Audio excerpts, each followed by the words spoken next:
Afrika. Msimame, msimame, msimame mwanguki, msimame tumpokee mzee wetu wa Afrika. Wapiti mkae kimya, mkae kimya. Tumpokee mzee wetu ambaye kusababisha familia yote hii ipatikane. Tutapiga makofi mengi kwa mzee wetu kwa siku ya leo. Karibu baba, karibu hapa. Karibu hapa babangu.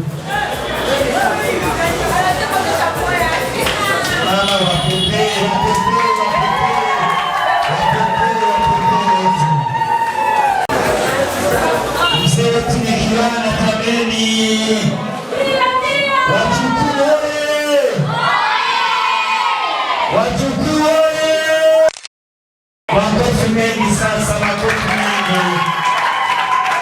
Bwana sifiwe. Tutamshukuru Mungu kwa maombi. Nitawasihi kwa heshima ya Mungu msimame. Murakoze cyane.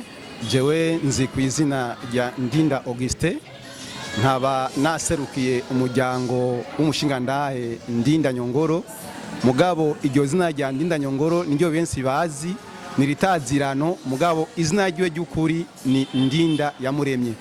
Uno munsi rero umuryango w'umushingandahe Ndinda waramutse utegura umunsi mukuru wo kwifurizanya umwaka mushasha w'2021 hamwe n'isabukuru ry'imyaka 92 uyo mutama wacu akaba n'umuvyeyi wacu dukunda twese amaze ari ngaha ku isi.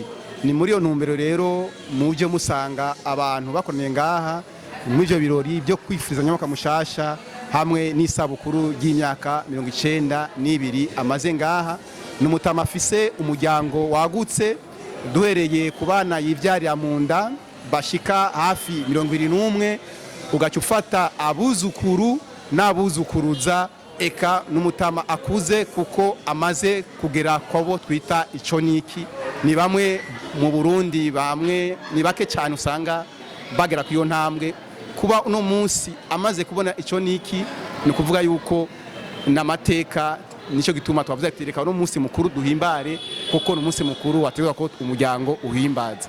Ego atari banga mutama wacu Augustin, motubwira mbega ni misa umwaka kira ku mwaka mwamutegura uno munsi mukuru canke bibaye uyu munsi nyene? Atari banga sinzi ko bitubwira. Urakoze cyane. Mu bisanzwe ibi byibaye uno munsi, umuryango waravyifujije kera, mugabo kumvo izina ziriya ntivyashoboye gukunda. No mu myaka yahera hacadukamo ibintu by'amagumi igihugu cyagiye gicamwo, mugabo uno munsi vyakunze. Imana yabiteye iteka, abanyamuryango barakoranye, hama uno munsi birashoboka. Tuboneyeho n'akaryo ko gushimira bamwe abanyamuryango bakoze batiziganya mu gutanga uburyo ubucanke buriya kugira ngo ibirori by'uno munsi, urubanza rw'uno munsi rushoboke kurangurwa. Yego mbana njyaho nyene gatoyi ndabinjire cyane. Mbega kugira wegeranye umuryango ko nzi ngambe isagara ibintu bigoye, kugira wegeranye umuryango atari banga mwabigenje gute cyangwa mwatoye abari ngahe Bujumbura gusa? Umuryango wanyu uri ngahe Bujumbura gusa, ntabari ruguru barimwo, ntabari hanze, bose mwabarondeye bose bashika ngaha mutegura umunsi mukuru? Mu bisanzwe umuryango w'umutama Ndinda Nyongoro n'umuryango wagutse cyane. N'umuryango wagutse cyane, aro abana biwe yivyarira mu nda, bamwe ntibari ngaha mu Burundi, aro abari hanze mu kigobe cy'Abarabu, aro abari mu Rwanda, ndetse hakaba n'abuzukuru biwe. Mu buzukuru biwe aro batari ngaha, aro bamwe bari muri Leta Zunze Ubumwe za Amerika, haro n'abandi bari muri Tanzania, haro n'abandi bari mu Rwanda. Urumva rero abo rero bari hanze y'igihugu turavugana ku buhinga bugezeho bwa none. Urubanza uno munsi baraza kurukurikirana live, urubanza bararuzi, mugabo abashoboye gushika ngaha nabari mu gihugu hagati. Abakunzi ba televiziyo yacu ya FTV ubabwira iki? Abakunzi ba televiziyo ya FTV nababwira yuko boza bararaba cyane ibiganiro bica kuri sheni ya FTV kuko bazobamenyera byinshi kira noneho ni shene kumbure uko twe twayibonye yitaho imibano y'abantu yitaho vie sociale y'abantu kumbure bagiye baca kuri iyo shene kenshi bazomenya byinshi kandi bazongukira byinshi ngo nibaze yuko abatarakora s'abonner boca bagira s'abonner bakagira commentaire ndetse na partage byo bari vyiza. Yes, twashimiye cyane tubana tukurikiranira urubanza ukuntu uko ruragenda mu kanya agomba tugenda twereka ahantu ho mutamanya ngo ahari kugira ngo tubandane twashikiriza vyinshi vy'uno rubanza ukuntu rwagenze.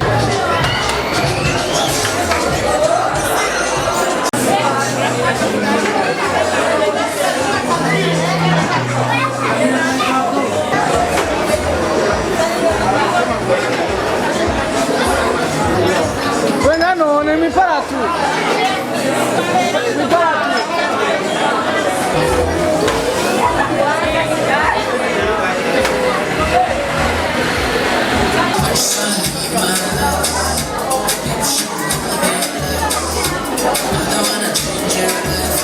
Ubahubire kubana banje bose ndababona hanga bose. Reka ndababona bose. Abuzemo ndi nande. Benshi babuze hanga. Abo wibuka ntabwo abo nibuka genda bibagiwe wowe ko babyaye none abatari ngande nande ahangaho ntabona ni umuhungu mukuru witwa Sadoki ntawe mbona hano uwundi nawe habaye uwundi yitwa Remi ntawe mbona hano ngira yaje ari he atarashika ngira kibaga Fredina nsanzwe Fideli nabo mbona hano n'akajambo babwira abuzukuru n'abana nabo nabishwa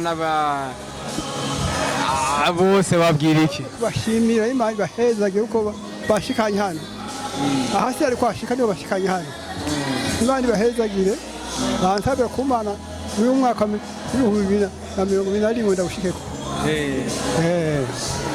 yo tubwira mu ncamake ingene umwaka 2020 umwaka 2020 ukuntu wagenze tubwira ukuntu wawugenzemwo ingwane wahuye nazo cyangwa umunezero wahuye nawe umwaka 2020 wangendeye nabi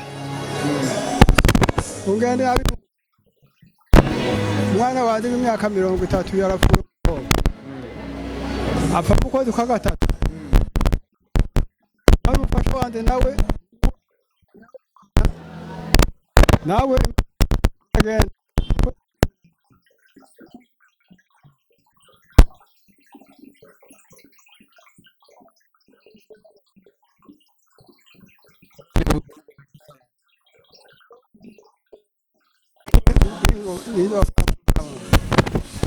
iki kiza cya coronavirus kera mu myaka yahera cyarabaho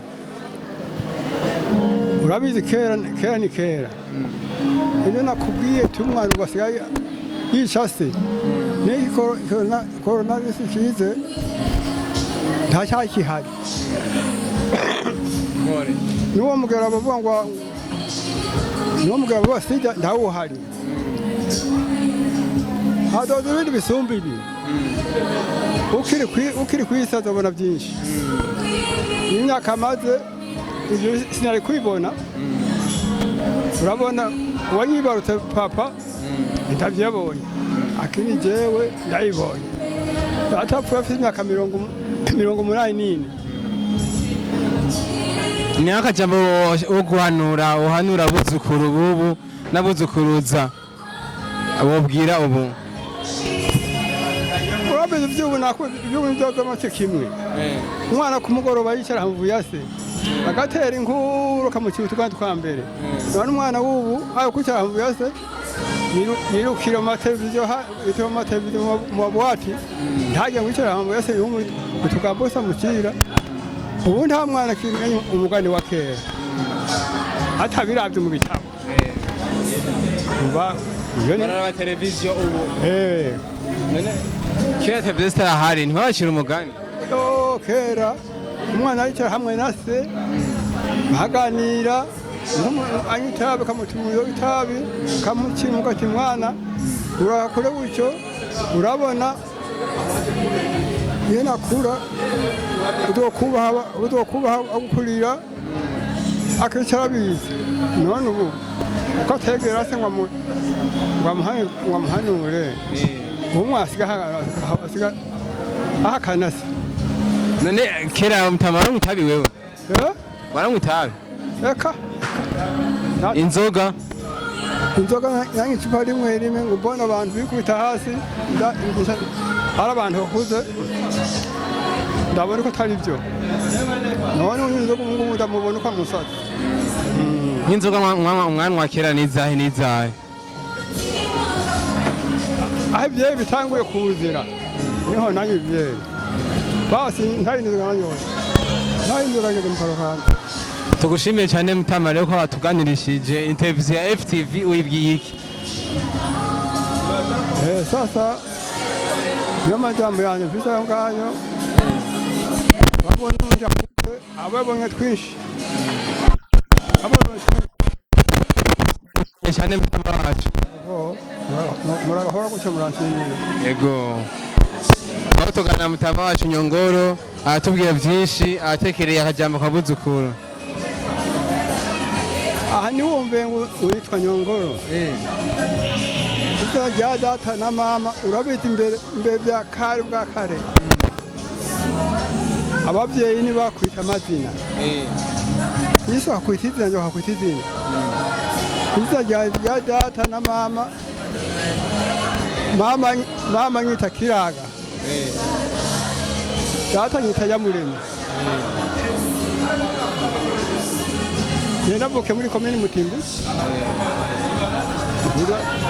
ngenda muri Kongo n'akana gatonya nzakura muri Kongo iyo rya Nyongoro nagishwe n'abakongomani aha nkuze aha nkuze bona hangaje kuvugana bwande nta mukongomani ndandura ndura akabya k'iwacu Nyongoro isigura iki Nyongoro nabibazize bambwira nujya muntu utuma agutuma ari umutamo ukamugambukira agutuma uri umwana ari undi munganya imyaka ukamugambukira nje sigura Nyongoro icyo simbura umpenda watu Nyongoro ni Giswahili ni Lingala Nyongoro ntabwo ari Giswahili Gikonkomani Gikongo hari Gikongo ni Lingala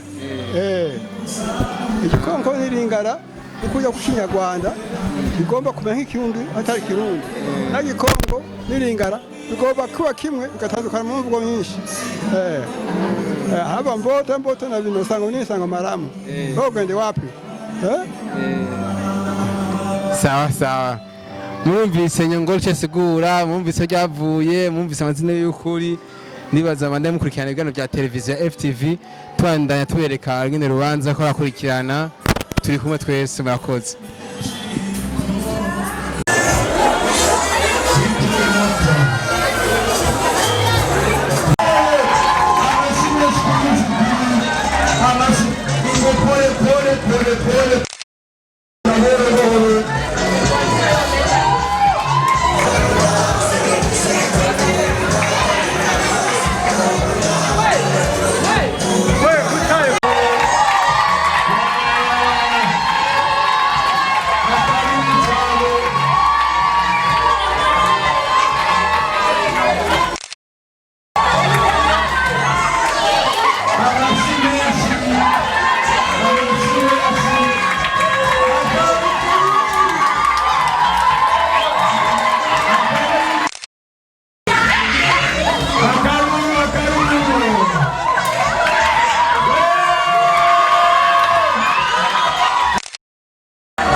Gereza.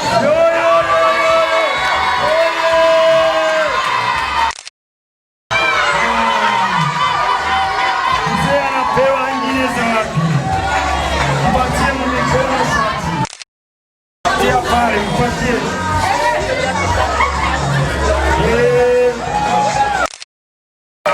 Hivi hapo inatoka nje hivi. DJ. Jamani, hivi hapo inatoka nje. Oye! Watu oye!